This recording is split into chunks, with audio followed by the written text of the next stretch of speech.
aí, galera, vamos falar agora sobre as visões do corpo durante toda a história da arte. Então, assim, eu queria realmente passar para vocês sites da internet que falassem sobre isso, mas eu não achei nenhum que eu achasse legal o suficiente, então vou gravar a aula para vocês, tá?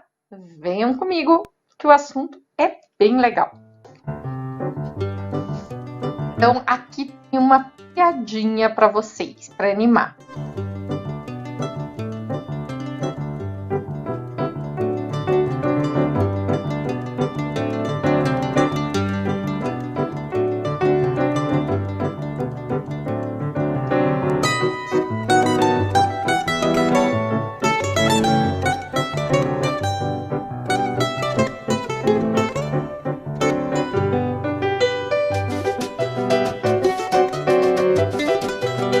E aí, gente, qual que é a moral dessa história? A moral, gente, é bem simples. É que beleza é relativa. E a beleza é relativa a quê? À sua cultura, ao momento, ao lugar, ao que você está vivendo, aos seus valores morais, seus valores estéticos. Tem tudo a ver com a cultura, com as pessoas com quem você convive e com tudo que você vem aprendendo desde que você nasceu, né? Inclusive o que você aprende com seus pais, com seus avós, que também vem aprendendo desde que eles nasceram. Então, a cultura é formada por todo um padrão que vem junto com a história, né? Uma série de padrões, na verdade. Na história é que vão começar as primeiras representações do corpo. Então, o ser humano, quando se reconhece como ser humano, ele começa a se autorrepresentar, vamos dizer assim. Mas ele ainda não tinha uma noção de representar as coisas com uma intenção artística, como é o que a gente faz hoje. Então, o que acontecia? No Paleolítico, que é a primeira fase, a fase mais antiga, lá por volta de 30.000 a.C., que é o Paleolítico Superior, das pinturas rupestres a gente não vê a presença da representação humana. Mas a gente já percebe na escultura, o que é até bem engraçado, porque a escultura ela é mais complexa, né, de ser feita. Vai ser no Neolítico que vai começar a representação da figura humana em termos de pintura. Lá do período Paleolítico, a representação mais antiga que a gente tem é a representação dessa mocinha aí, ó.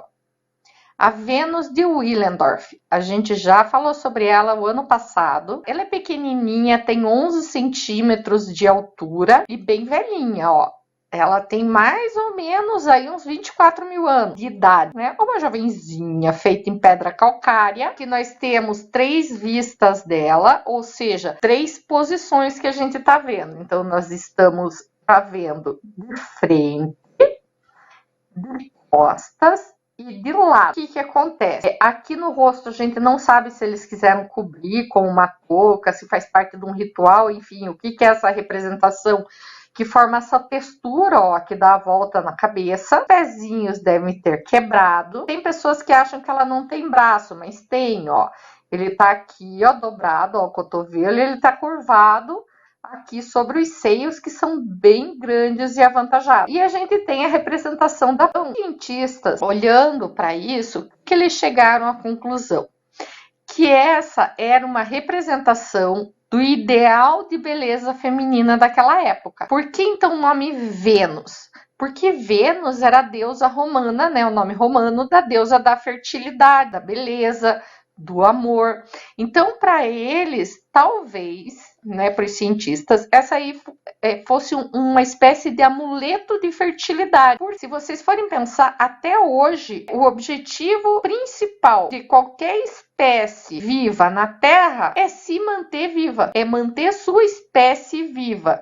Para isso, precisa o quê? Se reproduzir. Então, a gente está pensando em pré-história, que é uma época em que a alimentação era muito complicada. As pessoas saíam peregrinando, os homens eram caçadores e coletores, né? Não era muito fácil a vida, não adiantava chamar o iFood, tá? então faziam longas caminhadas e tal. Agora pense em uma mulher no final da gestação, acompanhando. Se ela fosse muito magrinha, provavelmente ela não conseguisse ter um parto tranquilo de uma criança saudável, porque no final da gestação talvez ela não conseguisse mais acompanhar tão bem o seu grupo nessas caçadas. E daí a necessidade de ser uma mulher mais fortinha. Então era esse o padrão. Beleza, é um padrão estético que parte da necessidade de perpetuação da espécie, que é uma necessidade que nós temos e vamos continuar a ter enquanto existir espécie humana. Aí vai ter uma mudança do paleolítico para o neolítico. Claro que isso demora muito tempo, milhares de anos, não é de um dia para o outro, mas nessa mudança de tempo, o ser humano aprende a cultivar os alimentos,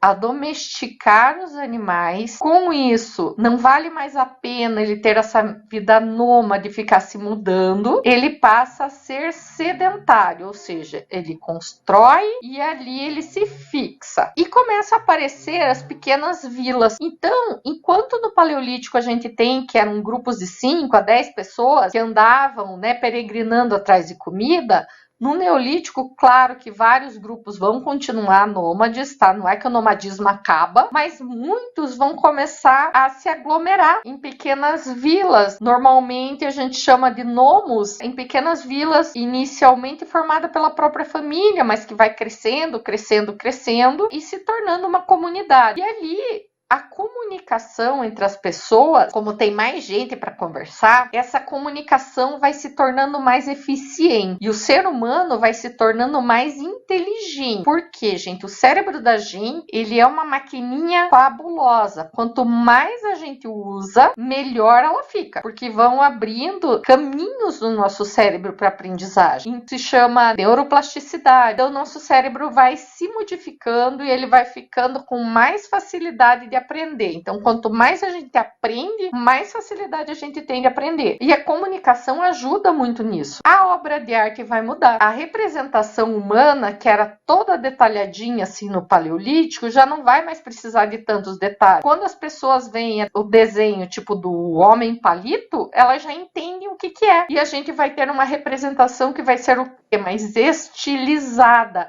mais simplificada das pessoas. E mesmo assim elas são compreensíveis. Então, aqui nós temos uma representação que parece arte moderna, mas não é. Vejam, 3.500 a.C., ok? Foi encontrado na região onde hoje a gente chama de Romênia. Ela é bem estilizada, ó, o pescoço alongado, aqui ó, o rostinho ele é todo geométrico. Simplificado, aqui a gente já vê a reprodução do utensílio doméstico. A arte, ela tem uma mudança, ela vai começar a contar as histórias. Então ela não precisa mais ser tão detalhada. É uma espécie de proto-escrita, né? Proto antes. Então é como se estivesse caminhando aí para uma escrita. O que vai ser a escrita? Vai ser a simplificação do desenho. O desenho vai se tornando tão simples, tão simples, tão simples que vai virar letra. Na pintura também, ó. Enquanto no Paleolítico a gente só tem representações de animais, no Neolítico, que é esse caso dessa pintura em Lascaux, na França, a gente tem a representação de ser humano. É uma representação que conta a história. Nesse caso, obviamente, a história de uma caçada. As figuras, elas representam bastante movimento. A gente vê aqui um enfrentamento, né? As figuras humanas estão de frente para esses cervos e a gente já sabe que instrumento elas estão usando para caçar, que é o arco e a flecha. Inclusive, a gente consegue ver o filhotinho e tudo mais. Precisa ter um desenho tão detalhado. A gente não tem olho, nariz, boca, nada. Então, como a comunicação está melhor, o cérebro já consegue compreender essas figuras que não são tão definidas quanto no Paleolítico. E a arte, que no Paleolítico era quase uma magia, no Neolítico começa a contar a história do ser humano, o que ele fazia, o que ele utilizava, mesmo que não seja com tantos detalhes. E também vai contar sobre os ritos de fertilidade. Enquanto no Paleolítico a gente só tem representações femininas na forma de escultura, no Neolítico nós temos formas femininas e masculinas, tanto com esculturas quanto como pinturas. Veja essas representações de Magura, hoje da Bulgária.